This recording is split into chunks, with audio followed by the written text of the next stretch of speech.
Welcome to ఆ channel. రాజమౌళిని మించిపోయాడు. Tollywood లో ఇప్పుడు 100 కోట్ల బడ్జెట్ అనేది కామన్ అయిందనే చెప్పాలి. కొంచెం స్టార్ దర్శకుడు 200 నుండి 300 కోట్ల మధ్యలో సినిమాలు తీస్తున్నారు. ఒక్క రాజమౌళి మాత్రమే 1000 బడ్జెట్ రేంజ్ సినిమాలు తెరకెక్కించే స్థాయికి వెళ్ళాడు. కానీ ఆ రేంజ్ కు వెళ్ళడానికి 10 సినిమాలకు పైగా అనుభవం, 25 ఏళ్లకు పైగా సమయం పట్టింది.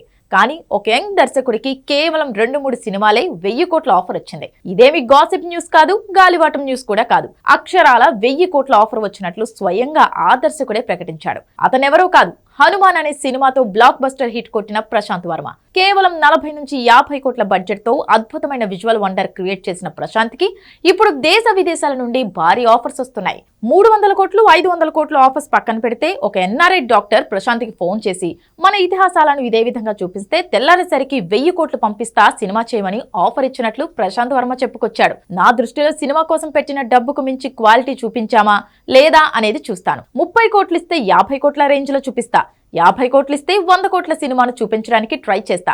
కానీ డబ్బుని ఎక్కడా వేస్ట్ చేయనని, ఒక సినిమా తీసే ముందు దానికి అయ్యే బడ్జెట్ ఎంత, చెప్పే కథకు ఎంత మార్కెట్ ఉంటుంది అనే దానిని దృష్టిలో పెట్టుకుని సినిమా చేస్తాను అంటూ చెప్పుకొచ్చాడు ప్రశాంత్ వర్మ. అదే సమయంలో జై హనుమాన్ సినిమాలో చిరంజీవి హనుమాన్ గా, మహేష్ బాబు రాముడిగా కనిపిస్తే బాగుంటుందని కూడా చెప్పాడు ఈ యంగ్ సెన్సేషనల్ డైరెక్టర్.